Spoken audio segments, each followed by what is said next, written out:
We open with a tender flashback. A young child named Boji, teary-eyed from being bullied, is comforted by his mother, Queen Shina.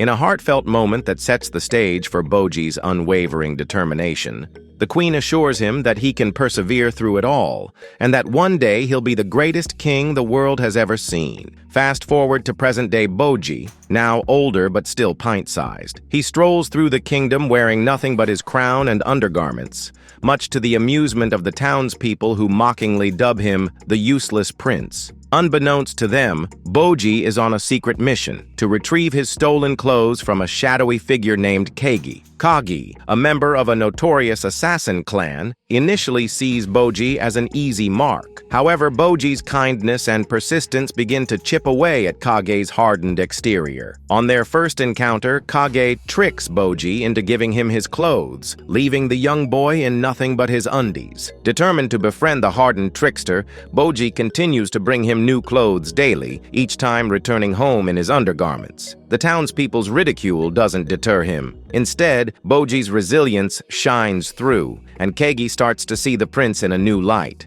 Back at the castle, Queen Hyling, Boji's stepmother, expresses her disdain for Boji's behavior and questions his suitability as heir. She favors her biological son, Daida, and makes it clear that she believes Boji is unfit to rule. Unbeknownst to Boji, Kage followed him into the town and then to the castle. He notices the people mocking the boy, the chastisement from his stepmother, and as he watches him silently cry in his room, realizes that Boji isn't clueless about what occurs around him. Boji is keeping his promise to his mother, the promise to persevere. King Bossa, I guess he's the boss, Boji's father and a towering figure of strength, is bedridden and nearing the end of his life. He encourages Boji to train harder and become stronger, offering a glimmer of support in a world where everyone else seems to be against him. A few days later, in a training session, Boji faces off against his younger brother, Daida. We get a quick flashback where a soldier witnesses Boji encountering a group of snakes. The tiny prince manages to evade every single serpent strike, showcasing his agility and quick thinking. Back to the spar with his brother, the match begins. Though severely lacking in strength, just like with the snakes, Boji evades all his brother's attacks, and to everyone's shock, he emerges the victor. Witnessing Boji's unwavering spirit, Kagi begins to feel genuine affection for the prince. He decides to support Boji, maybe even take him under his wing, teaching him how to take people's clothes, thus marking the beginning of a heartfelt friendship and unbreakable bond. The episode opens with a flashback to Kage's childhood, revealing the harrowing events that shaped him. He witnesses the brutal annihilation of his people, the Shadow Clan, who are falsely accused of attempting to assassinate their lord. His mother sacrifices herself to ensure his escape, instructing him to flee to the poison forest. Just when he's about to be caught, a nobleman's daughter named Poise hides Kage in her stuffed spider toy, misdirecting the soldiers and saving his life. With little else they can do, they bid little Kage farewell, hoping for his safety. With no money and no one willing to help, Kagi resorts to desperate measures. He steals an apple, but in exchange leaves behind the last gift his mother gave him as payment. Unfortunately for him, the merchants do not care for his barter and very quickly catch him, beat him up, and discard him. Hungry, alone, and in a strange place, Kage is taken in by a low-life thief who exploits him for petty crimes. Despite the thief's mistreatment, Kage forms an emotional bond with him, highlighting the child's deep-seated need for connection. This relationship ends tragically when the thief is killed, perhaps for the better, in a bar fight, leaving Kage alone once more. Back in the present, Kage watches in awe as Boji expertly dodges attacks from his younger brother. However, most see Boji's style of combat as dishonorable and not befitting of a future king. As the murmurings spread among the onlookers, Boji's instructor tells him that to be seen as a king, he must not dodge the attacks but meet them head-on. Though frightened, the diminutive prince braces himself. Unfortunately, Daida is just too skilled and powerful, and he delivers a severe beating to his brother. It's a scene that stirs the anger in a few of the onlookers, with some throwing their full support behind Boji. Struggling as he rises to his feet, Boji faces his brother once more. Just when Daida is about to deliver the final devastating blow, a powerful spear is thrust onto the grounds, bringing a halt to this so-called sparring contest. After the contest, Prince Daida walks into his private chambers where it's revealed that he takes advice from a mirror. A magical mirror on the wall? Weird. As the episode draws to an end, we see that Kage has snuck into Boji's room to secretly keep guard over him as he recovers. With determination in his eyes, the little prince falls out of his bed and attempts to lift up a sword. Unfortunately, he doesn't have the strength to do so, and never has. As he cries, cursing his feebleness, Kage surprisingly shows himself, swearing to Boji that he'll always be his friend and he'll always have an ally in him. And thus, a great friendship has begun. The episode opens with the passing away of King Bosse. As his family, friends, and close advisors mourn their loss, a red mist forms out of the cold lips of the dead king, revealing a mysterious and somewhat frightening creature. The demon creature points at Boji, laughs, and dissipates as quickly as it appeared, leaving everyone in shock. Despite King Bosse's will naming Boji as his successor, they inform the people that Prince Daida was chosen as the new king, leaving Boji shocked and feeling betrayed. It's revealed that a secret meeting was held, where Queen Hyling tore up the king's will, arguing that not only is Boji not fit to be king, but that they couldn't trust the will of the king after seeing such a creature emerge from him. A vote was cast to determine who would be the next king, and with a tally of 5-2 in favor of Daida, he was chosen as the successor. This decision causes unrest among the court, with some rightfully questioning the legitimacy of Daida's rule. Babin, one of the king's guards, captures Kage, and after an interrogation of sorts, later informs Boji that his friend has embarked on a long journey and will not return, leaving Boji visibly distressed by this news. Later, King Daida, influenced by the mysterious mirror Miranjo, orders Bebin to eliminate Apis and Sandeo, the two officials who opposed his ascension. Bebin suspects Miranjo's manipulation but proceeds with the orders. Determined to find Kage, Boji ventures into the castle's dungeon, then out into the forest, and then through a tight cave where he encounters Mitsumata, a large three-headed snake with one head cut off and another blind. Mitsumata, who owes Boji her life and is very fond of him, informs Boji that Kage was captured by Bebin but assures him that his friend is safe. Meanwhile, Bebin confronts Apis, leading to a fierce battle. Apis emerges the victor, stabbing Bebin, who then mysteriously disappears into the ground.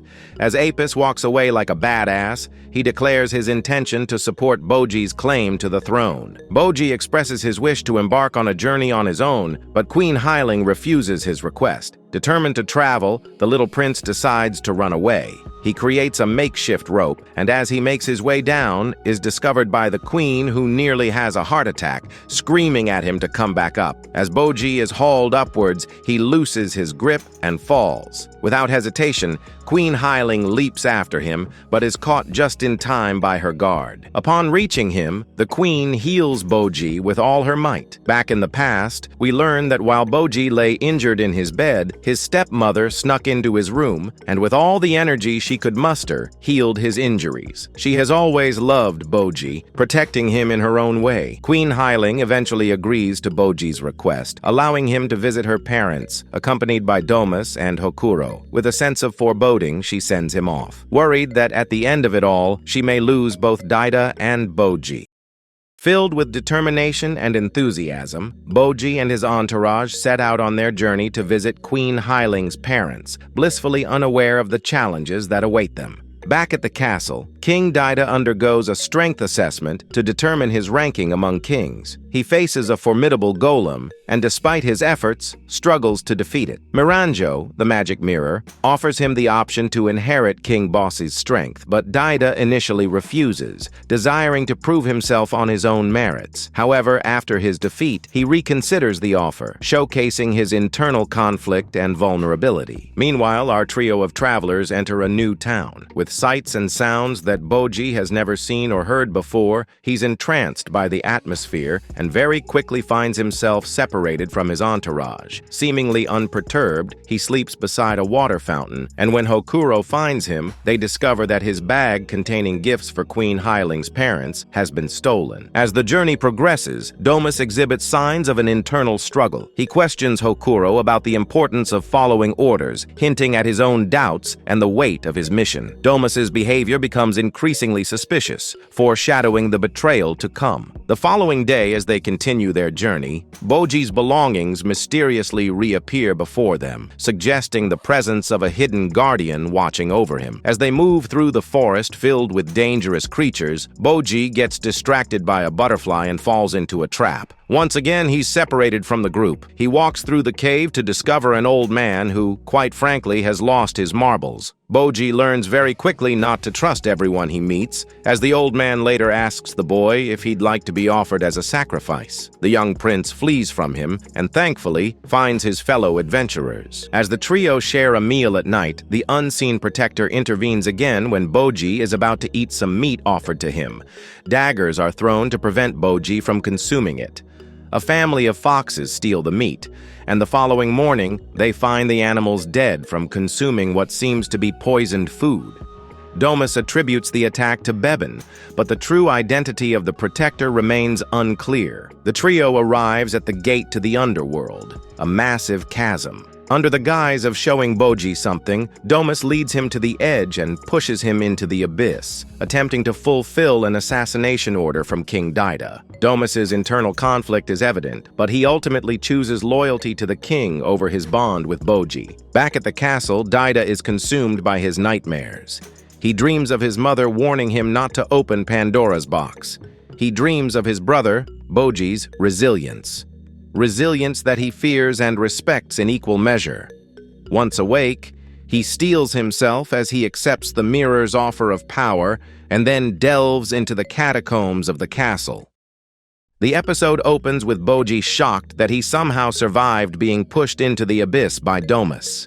We find out that as he fell, a roped arrow was shot out of his bag, anchoring into the walls of the cave and saving his life. As Boji stares at his bag, out comes Kage. With tears and laughter, their reunification is an emotional one. Kage reveals that under the orders of Bebin, he's been keeping watch over Boji throughout his journey, and after a quick catch-up, they decide to find their way out of the abyss. Meanwhile, Prince Daida, guided by the magic mirror, descends into a subterranean chamber containing King Boss's remains. In a disturbing process, a potion is concocted out of Boss's body, the blood of a vicious bird, and a sinister-looking ball.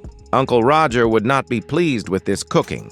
The mirror instructs him to consume the king's smoothie, but Daida, repulsed by the grotesque ritual and sensing that it's a trap, ultimately refuses. Miranjo orders her guards to force Daida into drinking it, but he swiftly defeats them and dashes the potion to the floor. Hokura finally catches up to Domus, and after continuously asking where Boji is angrily told that the prince is no more. The penny drops, and Hokura realizes that Domus has done something terrible to Boji. Meanwhile, as Kage and Boji make their way through the abyss, they are suddenly exposed to a mysterious gas that knocks them out. The pair are then rescued by a group of knights and taken to an underground castle. As Kage and Boji regain consciousness, they find themselves in front of the king who, initially surprised that the two survived the cursed gas, reveals that both are already cursed. Boji, as a giant stripped of his power, and Kage, as a member of a shadow clan marked by divine disfavor.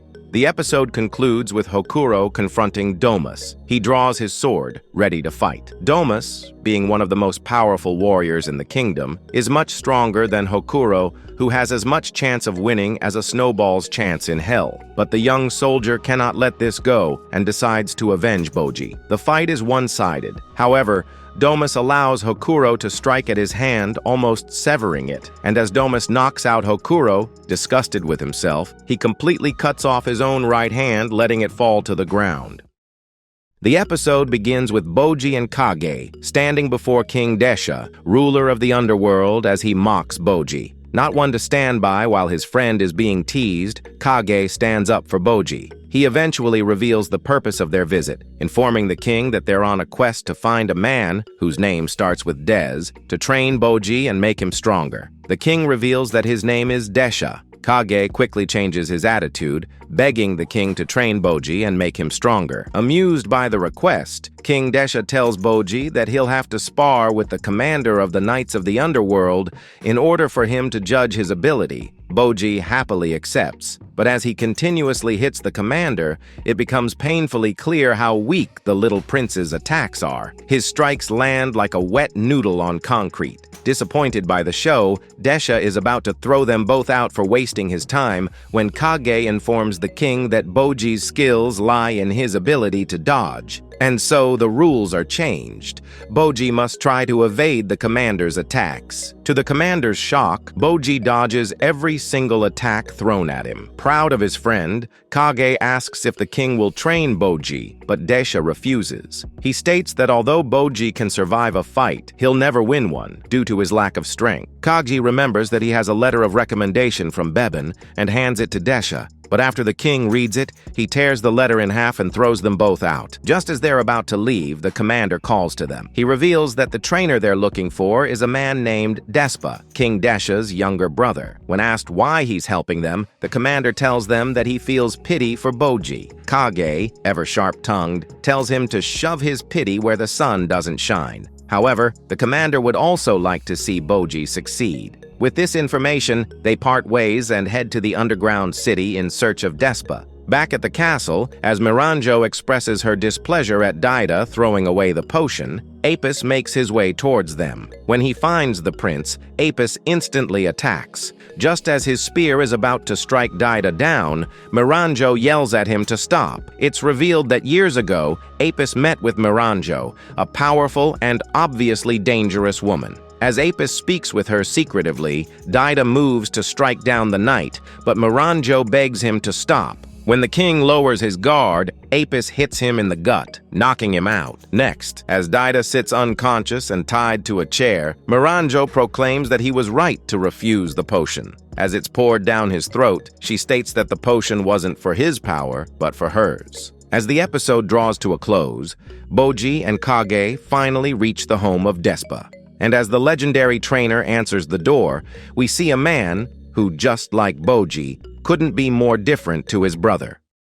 The episode opens with Miranjo's mysterious potion being poured down the throat of the unconscious Prince Daida. As the prince struggles in pain, Miranjo summons a mysterious being into Daida's body. The unsettling possession is witnessed by Apis, who is visibly disturbed by the events unfolding before him. Meanwhile, Boji and Kage arrive at the residence of Despa, the brother of King Desha. Despa, characterized by his vanity and flamboyance, is happy to take on a new student, but requires payment before agreeing to train Boji. Kage reluctantly hands over his life savings, well, the stuff he found, while keeping an eye on Boji in his castle, thus securing Despa's mentorship for Boji. Before the training can commence, Despa looks to determine Boji's current strength and future potential. The result is damning for Boji, as he's informed that no matter how hard he trains, he'll never get stronger. Just as the dejected little prince is about to leave, Despa stops him in his tracks.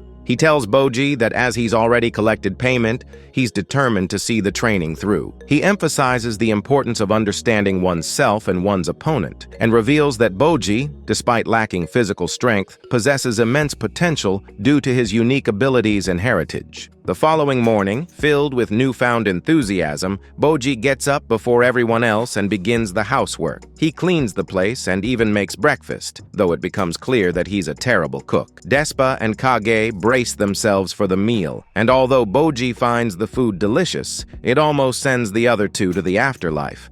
Later, Despa reveals to Kage that Boji is a child of giants, inheriting their resistance to poison and their extremely strong stomachs. As a result, Boji can eat anything and be perfectly fine. They both agree that they must not allow Boji to be the chef. In the training room, where Kage is not allowed to enter, Despa presents Boji with a selection of weapons, encouraging him to choose one that aligns with his abilities. Boji initially reaches for a large axe, reminiscent of his father's weapon, but ultimately selects a weapon better suited to his own fighting style, accepting that he must carve his own unique path. Every day, from dawn to dusk, Boji continues with his training. After each session, the little prince collapses out of exhaustion and his friend wheels him off to bed. Kage observes Boji's progress with admiration, noting his determination and growth under Despa's guidance. One morning, as Kage does some housekeeping, he hears a loud bang. Alarmed, he rushes to the training room where he asks Despa if everything is okay. Despa tells Kage that all is fine, and as he closes the door, Kage sees Boji standing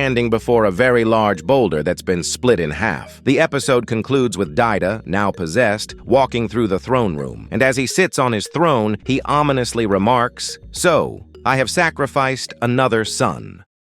We start with a flashback revealing King Boss's desire to become the strongest man in the world. Guided by Miranjo, he approaches a mysterious demon who's willing to grant him the strength he seeks, but it'll be at the cost of a shorter life, as well as stealing that strength from his future child. To the delight of the demon, King Bossi accepts its terms. Bossi seeks out Sheena, the world's strongest woman, to bear his child. After clumsily proposing to her, Sheena challenges him to a duel to prove his worth. Bossi wins the duel, and so she accepts his proposal, and they get married. While close to defeat on the battlefield, Boss's body is fully healed and his strength is magnified, signaling the birth of his child and the fulfillment of the deal he made with the demon. When Bossi returns home, Sheena introduces him to his son, Boji. She jokes that it's surprising how tiny Boji is, considering he's the son of two giants. But the new mother loves her son unconditionally and will protect him fiercely. Bossi silently walks out of the room and runs towards the mountain. With a look of anger and perhaps shame at his selfish wish, he splits a large boulder in half and declares to all that he'll make this place the seat of his kingdom. He also swears that he'll create a place where Boji will always be happy and will want for nothing. Back to the present, Miranjo asks the king, who's now revealed to be King Bosse, if all is as he expected it to be. The king is satisfied with the results, but has one more query for the magic mirror.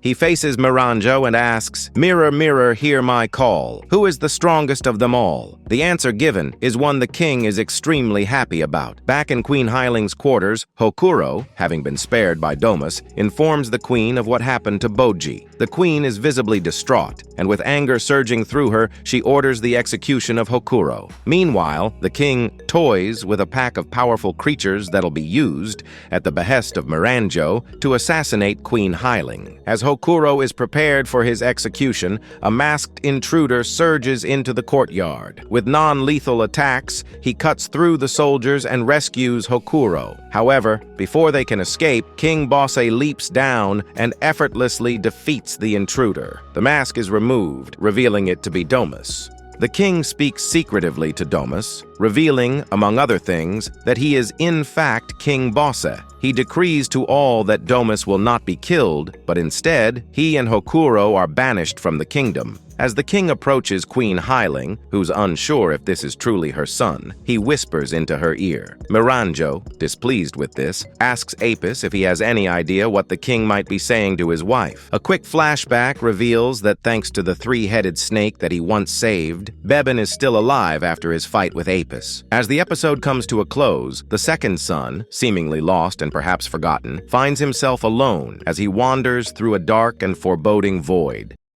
We begin with King Bosse revealing his true self to Queen Heiling. Despite sensing that something is amiss with her son, Heiling refuses to believe what she's just been told. In an effort to convince her, and reminiscent of how he proposed to her, Bosse crushes the weapon in his hand, revealing a diamond when he's done. The queen is convinced and now demands to know where her son is. Bosse, almost callously, tells her that he doesn't know, and with that, Queen Heiling faints. As Queen Heiling recovers in her room, calling out to Daida in her sleep, Miranjo's assassination attempt is in progress. Sensing the danger, Dorshi makes his way out of the room, asking the maids not to allow the queen to leave under any circumstances. As the beasts attack, he stands guard, unveiling the two shields he uses as weapons. We get a quick flashback to the past, where we see Dorshi upset about King Boss's reassignment of his duties from his side to protecting Queen Heiling. The first meeting of the pair isn't cordial, with the queen stating that Dorshi is unnecessarily large.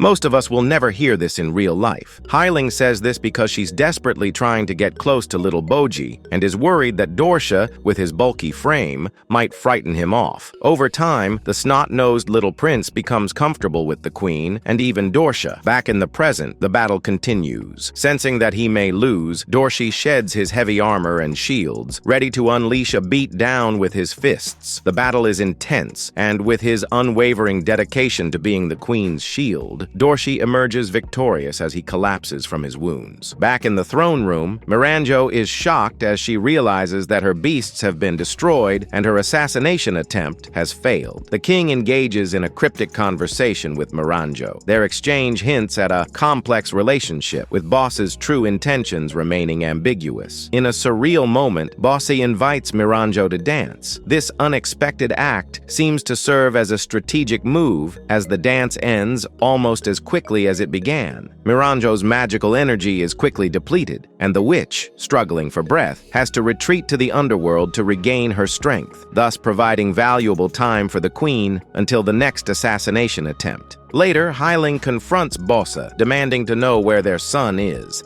As they argue, she screams out his name. Daida, in the void, hears her and calls out to her too. Only the mother and son can hear one another. Hyling strains to discover Daida's location, eventually realizing that he's trapped in his own body.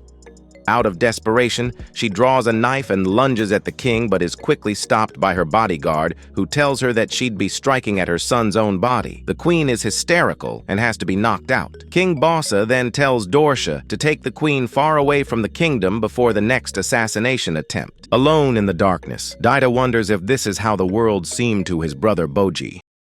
The episode opens with Boji, Kage, and Despa preparing to celebrate the young prince's completion of his rigorous training. Having honed his agility and precision, it's revealed that Boji's new weapon is a rapier, a weapon that'll complement his unique fighting style. Though Kage is skeptical about Boji's needle, as he calls it, Despa tells Boji that there'll always be those who look down on him no matter what he accomplishes. But he must stand tall and be tough. With that, Kage is reminded to believe in his friend, and Boji is filled with confidence. While enjoying their meal, the trio are interrupted by 3 orc brothers. Despa stoically asks Kage and Boji to maintain their composure and not rise to the bait. As they do their best to ignore the orc brothers, Despa suddenly lashes out at one of them when he's told that his face looks like a camel. The legendary trainer proclaims that they can insult his student all they want, but he'll not stand for them insulting his looks. Wrong way around, buddy.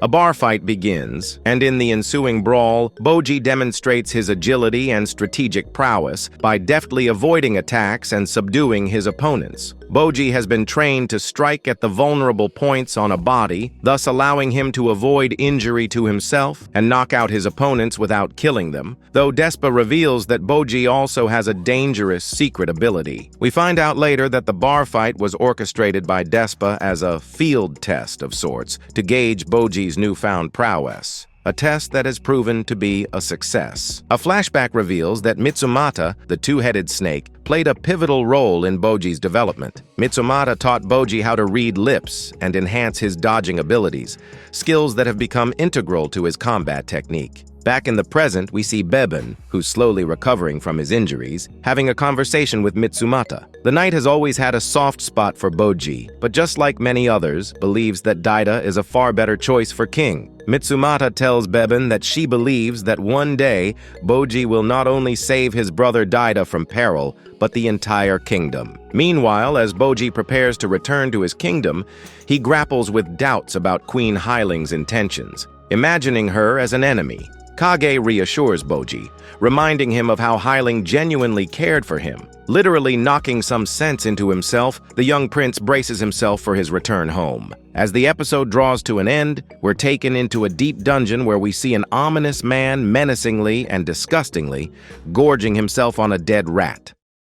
The episode opens with Prince Daida reflecting on his past relationship with his older brother, Boji. He recalls how they were once close, But over time, he began to view Boji as weak and unfit to rule. This perspective shift was influenced by Queen Hailing's insistence that Daida protect Boji, and also by the manipulations of the magic mirror, Miranjo. This empathy Daida feels towards his brother stirs a growing desire within him to reconcile with Boji. Within the void, Daida encounters a young girl wearing a mask, who's being tormented by apparitions accusing her of past misdeeds. As the little girl tries to run away, her mask falls off. Recovering the mask and handing it to her, Daida is horrified to discover that her face has been grotesquely disfigured. The apparitions mock the little girl, proudly admitting that not only did they disfigure her face, but also cut off her hands. As the little girl denies all wrongdoing, anger swells within Daida, and he's compelled to attack the apparitions, who soon leave them alone.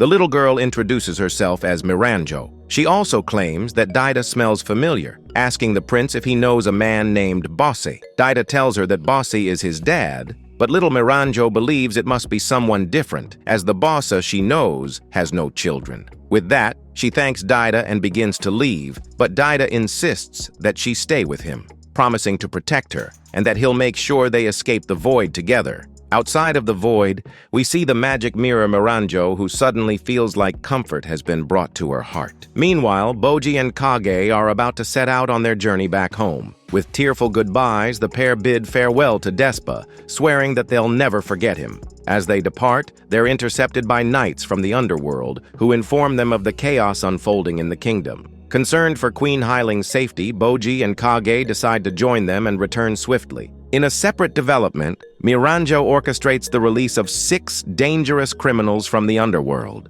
bringing them to the kingdom of Bosse to further her plans. Her actions draw the attention of King Desha of the underworld, who orders his knights to not only dispatch these criminals, but to also take advantage of the chaos and take over King Boss's kingdom. As the episode draws to a close, Queen Hailing, accompanied by her loyal bodyguard Dorshi, returns to the castle amidst the turmoil. And as the king sits solemnly on his throne, he's held captive by the 6 powerful criminals from the underworld. The episode opens with Boji and Kage traveling alongside the Knights of the Underworld. They're informed about the escape of 6 dangerous criminals from the underworld prison, a breach suspected to be linked to the kingdom of Bosse. Despa is also on his way, albeit delayed due to his insistence on riding his chubby horse, White King. In the dungeons beneath Boss's castle, Miranjo, still residing within her mirror, convenes the 6 escaped criminals: Zoku, the bandit leader; Gigon, the monster of steel; Kingbo, the fallen royalty; Uken, the sword king of the underworld; Black, the brunette assassin; and Red, the copperhead assassin. When questioned about her intentions, Miranjo cryptically states that they are free to act as they wish. Seeing this as an opportunity to indulge in their wickedness, Red and Black destroy her puppets and move to attack Miranjo, whose mirror transforms into a diamond. However, after analyzing their situation, Zoku realizes that without Miranjo, they may not escape the dungeon and could fall prey to the hellhounds. He convinces his fellow criminals that it'd be best to follow Miranjo's orders for now. The criminals are led to the throne room, where Kingbo seizes the opportunity to attack Bossa and declare himself king. Walking towards the throne, he punches Oken out of the chair and takes the seat. Initially, Oken rushes to attack, and as everyone watches with bated breath, anticipating a brutal battle, Oken runs away and sobs against a pillar. Miranjo and the rest, disappointed by this show,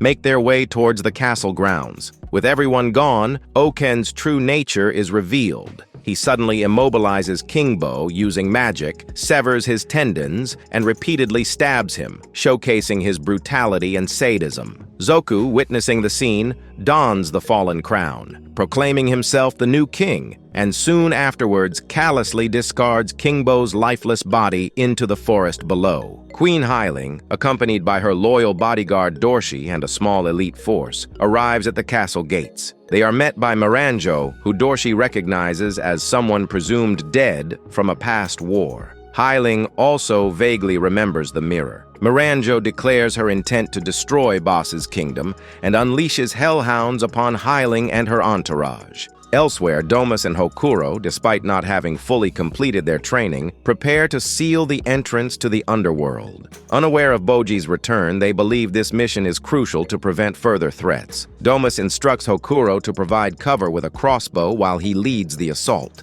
In a forested area, Bebin encounters the discarded body of Kingbo. He orders his snakes to bury the corpse. However, as the snakes commence their task, Kingbo's fingers twitch, suggesting he may still be alive.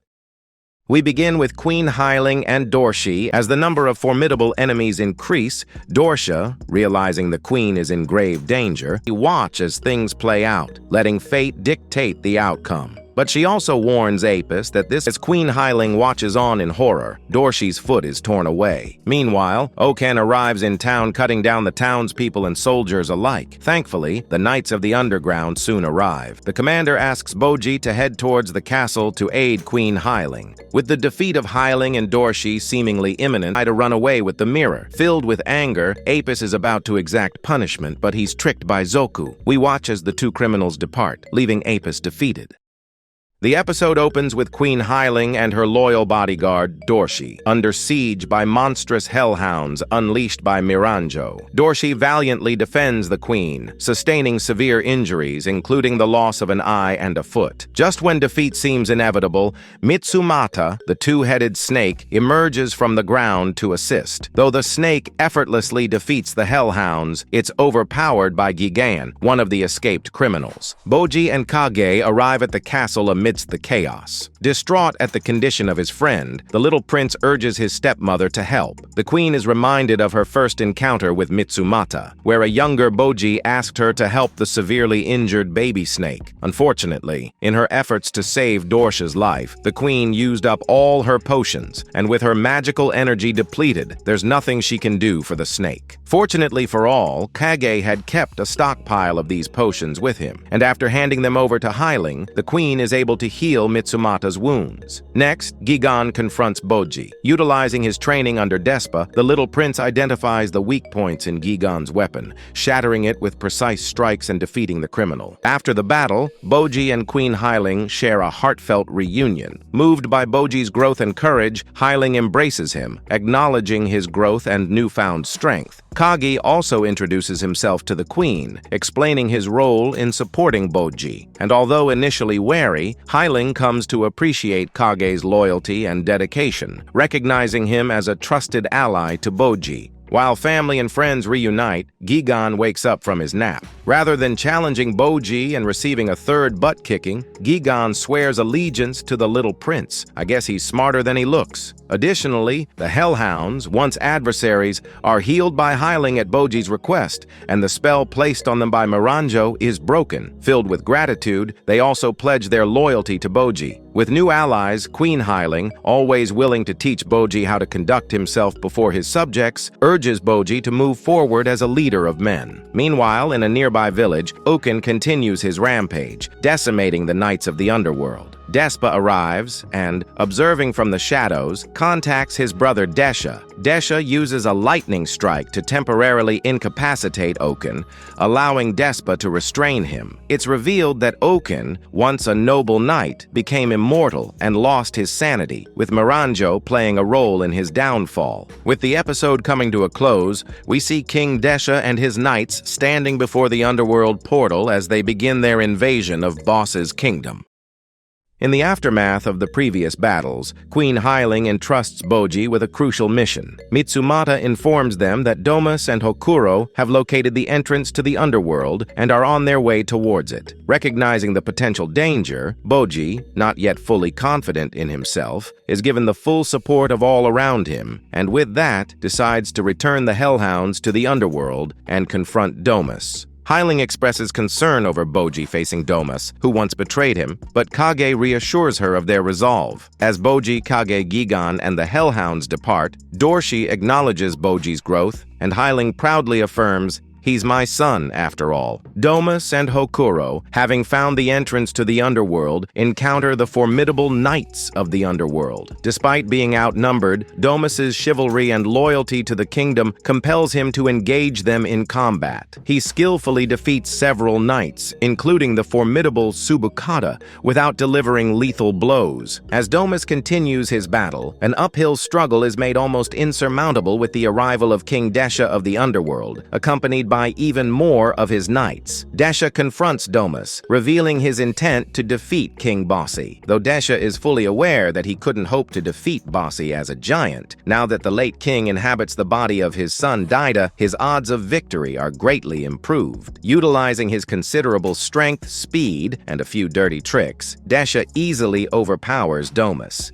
Meanwhile, Boji and his companions reach the entrance to the underworld. As they stare down into the abyss, Gigan carries Boji and Kage and leaps down into the depths. As Domus braces himself for his seemingly imminent defeat, Gigan plunges down onto the scene. Upon seeing Boji, Domus is overwhelmed with the regret about his betrayal of his former student. Boji also experiences a panic attack, recalling what was done to him. But Kage, ever the loyal friend, comforts him, helping Boji regain his composure. In a ridiculous attempt to make amends by sending himself to his ancestors, Domus leaps headfirst into the concrete ground below. Unfortunately, his body is too sturdy, and he survives the attempt. Desha orders his knights to seize Gigan, and when Boji and Kage intervene, Desha strikes Gigan with lightning, incapacitating him. Desha then reveals his true target, Miranjo. This revelation surprises both Domus, who fully knows who Miranjo is, and Boji, who has a faint recollection of the name. In a separate scene, we see Zoku and his group of assassins transporting Miranjo, in her mirror, to an undisclosed location. Upon hearing the name Miranjo, Boji is overwhelmed by a traumatic memory of his mother's death. In a flashback, Boji's mother desperately pleads with Miranjo to spare her son's life. Ignoring the mother's plea, Miranjo signals her archers, leading to the queen being fatally struck by arrows while shielding Boji. As Miranjo callously flies away, her very own allies betray her, unleashing a volley of arrows that strike her down. Shielded by his now deceased mother and covered in her blood, Boji witnesses a figure with red feet retrieving Miranjo's seemingly lifeless body. Back in the present, King Desha recounts Gigan's history and we're taken to another flashback. During Desha's rebellion against his tyrannical father, he hired Gigan, a mercenary from the Gigante race. To provoke the army of enemy Gigantes hired by his father, Desha's forces captured and tortured one of their children, knowing it would send them into a mindless rage. The trap worked. Enraged by this cruelty, Gigan turned against Desha's men to rescue the child, but was confronted and defeated by Uken, Desha's brother. Although his rebellion against his father succeeded, Desha executed the child to appease his troops and imprisoned Gigan for his insubordination. Disgusted by his brother's actions, Despa walks away from their victory. Back in the present, as Desha prepares to strike Gigan with lightning, Boji intervenes by absorbing the attack with his sword. Impressed by Boji's skill and recognizing his brother's training, Desha contacts Despa, who confirms Boji's exceptional strength and advises the king that engaging in combat against Boji will most assuredly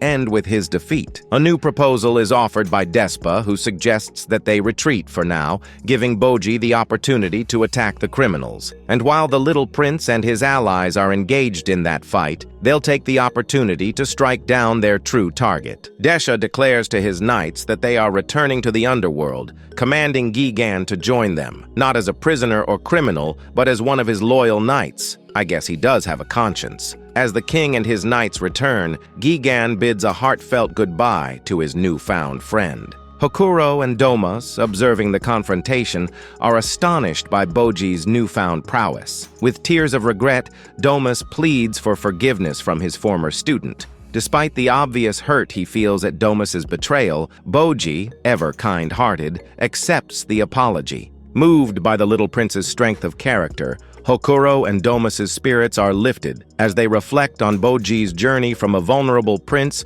to a formidable king in the making who's able to turn the tide of battle. As the episode draws to a close, Despa and the Knight Commander are horrified to see Uken break free from his bonds and preparing to exact his revenge.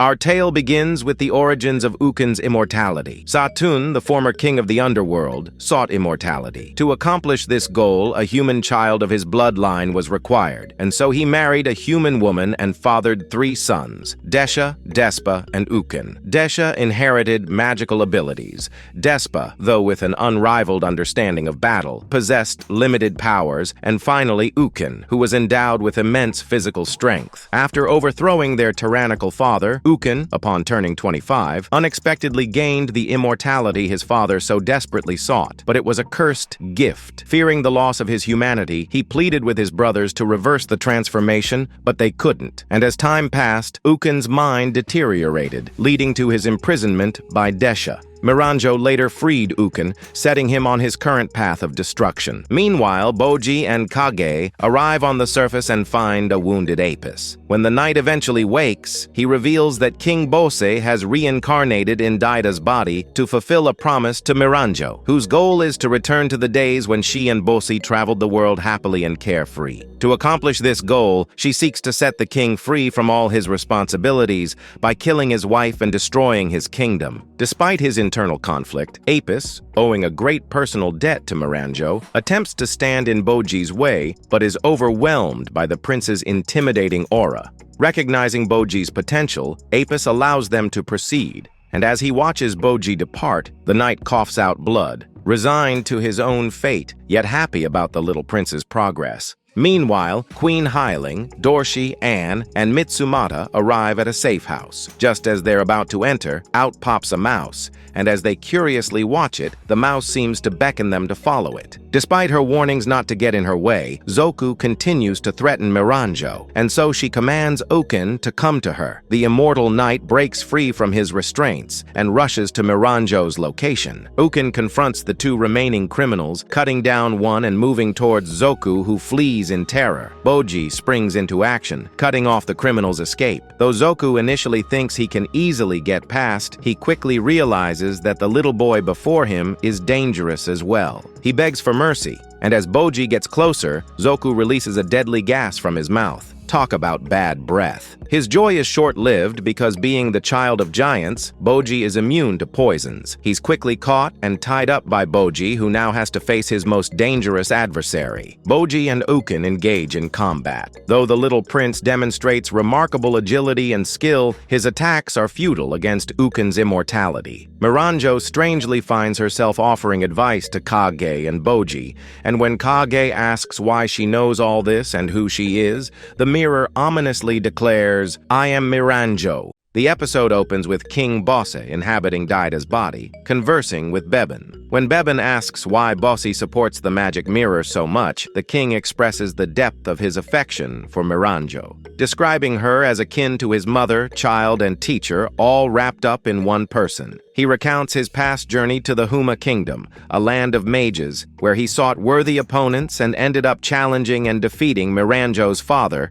the kingdom's strongest mage, in a battle to the death. His injuries were great, but despite taking her husband's life, Bosse was healed by Miranjo's mother, a compassionate doctor. The people of the Huma Kingdom were kind souls, and Miranjo's mother was the kindest of all. Moved by this, and perhaps feeling obligated, Bosse chose to stay and watch over Miranjo as she grew. The entire scene is played out before Prince Daida as he watches his father's memories from within the void. The peace of the Huma Kingdom was shattered as they found themselves fighting against the cruel and oppressive gods. Facing overwhelming odds and imminent defeat, they sought an alliance with the Gyakuza Kingdom, a land marked by poverty, constant subjugation, and, as a result of this, deceptive and highly dishonorable inhabitants. In hopes of uplifting the Gyakuza and changing their nature, the Humas shared their knowledge with them, bringing prosperity to their land. But the Gyakuza kept their wicked nature, something that Miranjo's mother was fully aware of, but she still hoped that one day, through kindness, they'd change. Unfortunately, the kindness of the Humas was seen as weakness,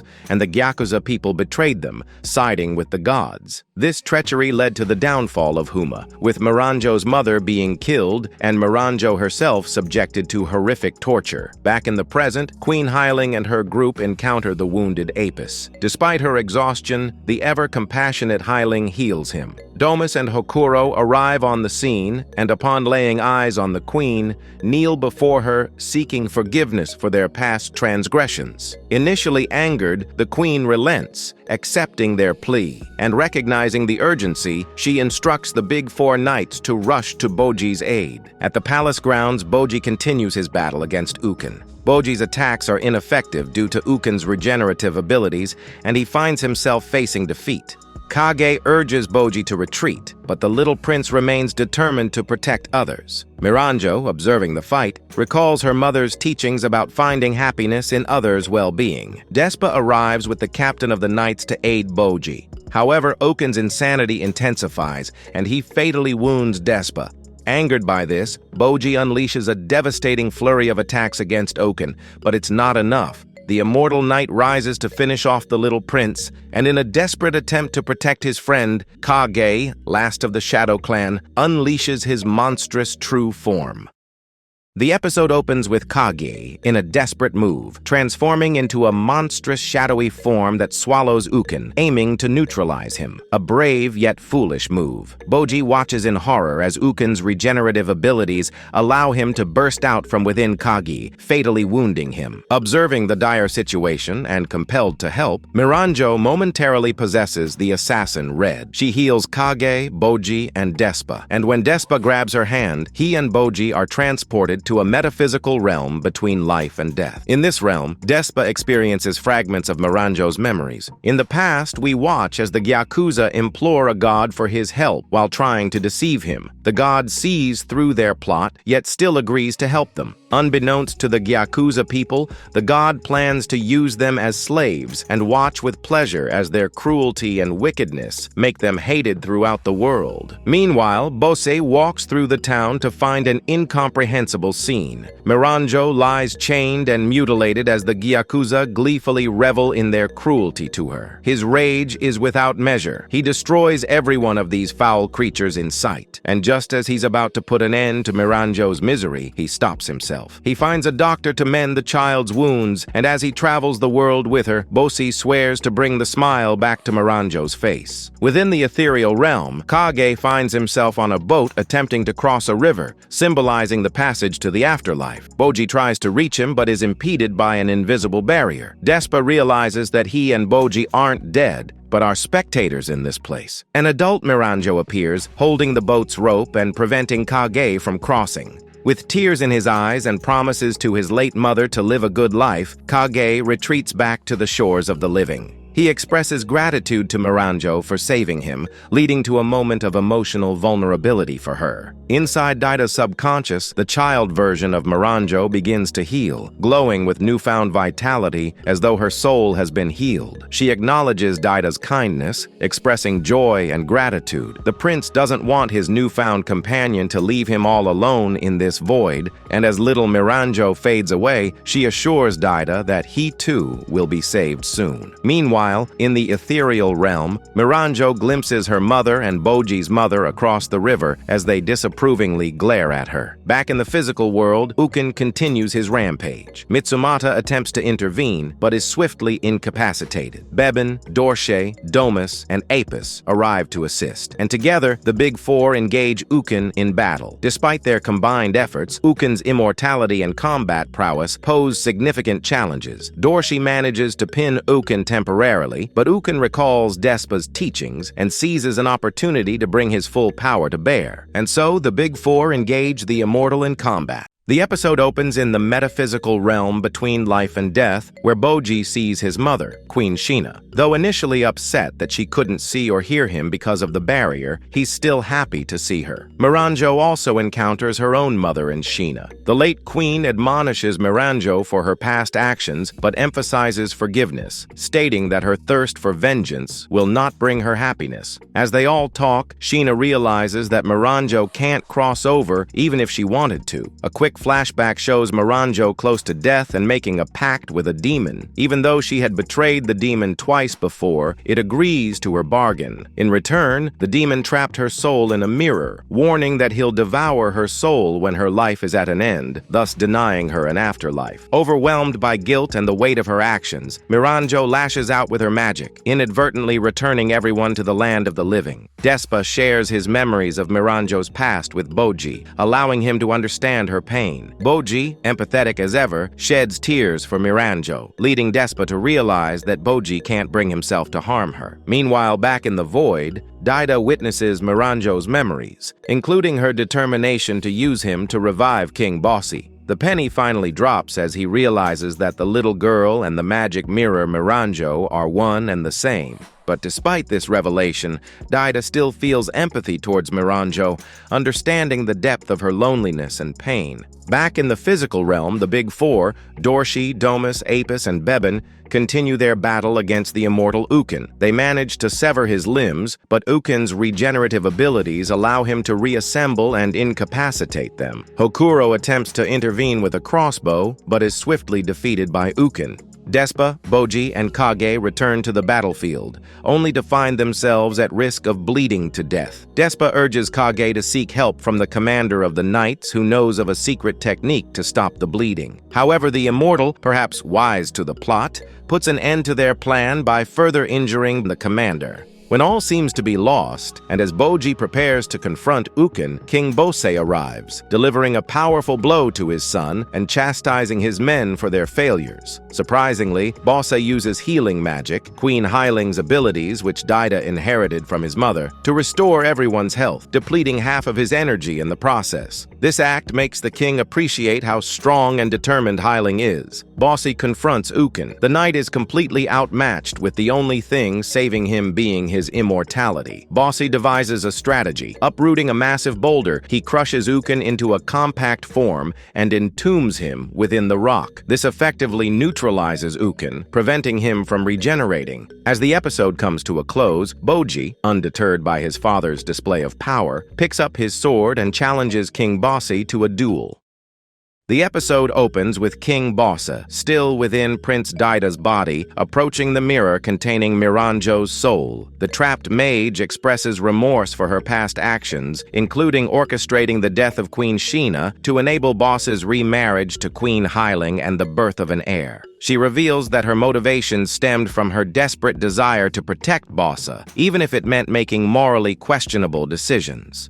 Even though Bosse absolutely adores Miranjo, he admits that he never wished to be resurrected. He assures her that after Boji defeats him, something he has come to accept, they can both depart for the afterlife together. However, Miranjo laments that due to her pact with the demon, she cannot follow him after their death. Bosse addresses his former knights, declaring that they must choose to either obey him or die, trying to save Daida. Recalling fond memories with his father and his love for his brother, Boji hesitates but ultimately decides to confront his father. Domus, Beben, Apis, and Dorshi stand by Boji. They remind Bose that his dying declaration was to make Boji his successor, and so, determined to honor the late king's wishes, they recognize Boji as their new and rightful king. Despa warns them that only Boji can face Bose and have any chance of success, emphasizing that their interference would only make the battle more difficult for the little prince. The battle between Boji and Bosse begins, overwhelming brute power against unmatched agility and precision. The battle is a spectacle that showcases Boji's agility and his mastery of Despa's techniques.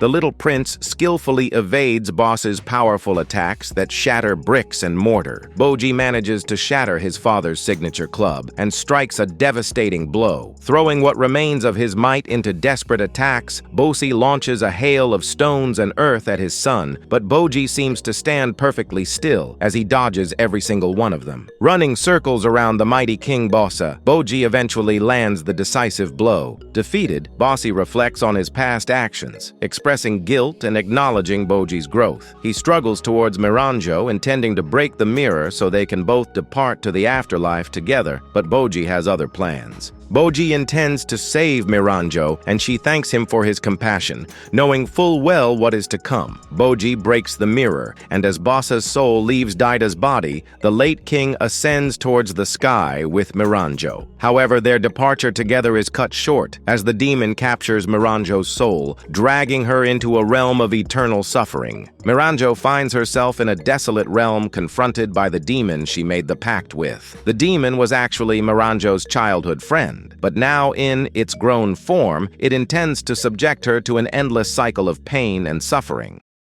We begin with a flashback revealing King Bossi and Miranjo's arduous journey together. After rescuing her from the cruel villagers, Bossi becomes her guardian. However, still traumatized by what happened to her, little Miranjo decides to end it all by leaping off the edge of a mountaintop. Upon waking up, Bossi sees what the little girl is about to do. He summons all his strength and speed, reaching her just in time. As he looks upon Miranjo, he's overwhelmed with relief and the sadness of it all. Seeing him in tears, little Miranjo also breaks out in tears. The two let it all out, and thus their unbreakable bond was born. The years pass by as they travel the world. Bossa, still craving strength, challenges all formidable opponents they come across, but he eventually becomes unhappy with the weakness of the foes he's been facing. Miranjo suggests that there's one being who may be stronger than even him, and so Bossi finds himself before Chabishin, the sun god, and is defeated. I guess he effed around and found out. Troubled by how despondent Bossi had become due to his loss, Miranjo struggles with the only option that may grant him the strength he seeks. She eventually decides to do whatever is necessary to help Boss's dreams come true, and so introduces him to her demon friend. As a child, the demon hated granting wishes, because whenever it did, it changed into its evil adult form. And so Miranjo made a promise to her friend to never ask it for a wish, a promise she has now broken. With the pact made and newfound strength, Bossi defeats Chabishin, but he feels unfulfilled, leading to his eventual deathbed reflections where he entrusts Daida's guidance to Miranjo. Back in the present, Daida is returned to the mortal realm and regains control of his body. Boji asks Hakuro to attack the demon with his crossbow, but it's effortlessly swatted away. However, Despa, with assistance from Desha's remote thunder, manages to incapacitate the demon, allowing the captain to sever its head. Despa grabs the demon's head, intending to use this opportunity to wish for the salvation of his brother Oken without sacrificing something for it. Before Despa can complete his wish, Daida intervenes, requesting that the demon fully revive Miranjo instead. We watch as Daida and Boji enter the realm of souls to rescue her, and upon their return, Daida thanks Miranjo for her companionship during his time in darkness and surprisingly proposes marriage to her. "Get in there, son." Queen Hyling arrives and is informed of the recent events. Uncharacteristically and despite their protests, she embraces her sons, expressing pride in their growth. Back in the underworld, King Desha, surprisingly relaxed about the missed opportunity to save his brother Uken, accepts the #1 ranking in the ranking of kings. The rank grants him access to the organization's vault where, despite its dangers, he hopes to find a means to rescue Uken from his curse.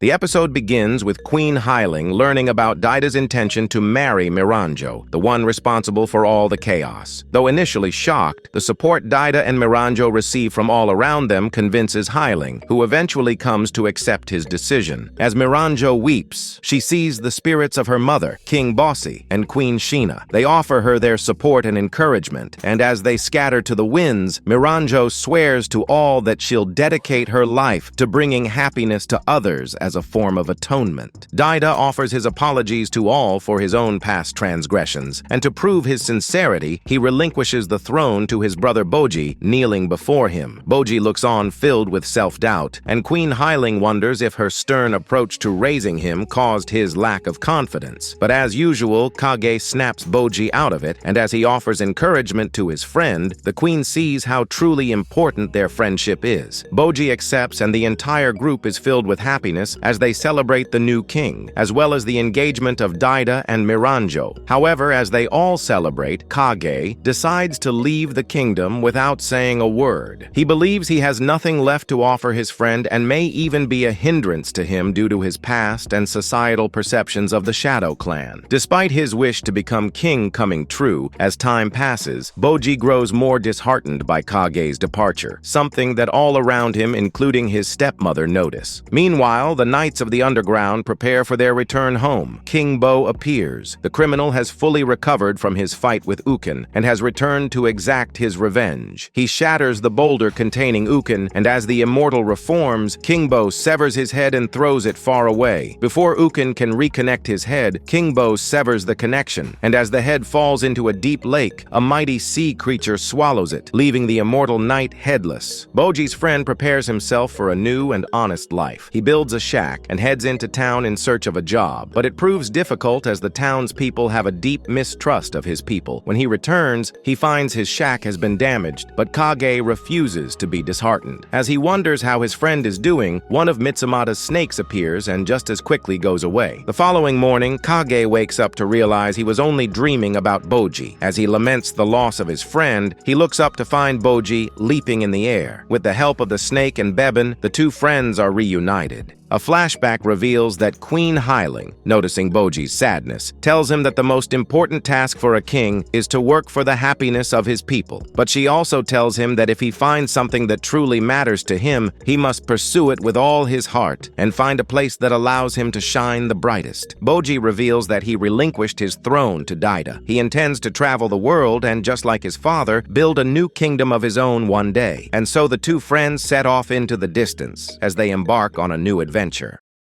Thanks for watching, everyone.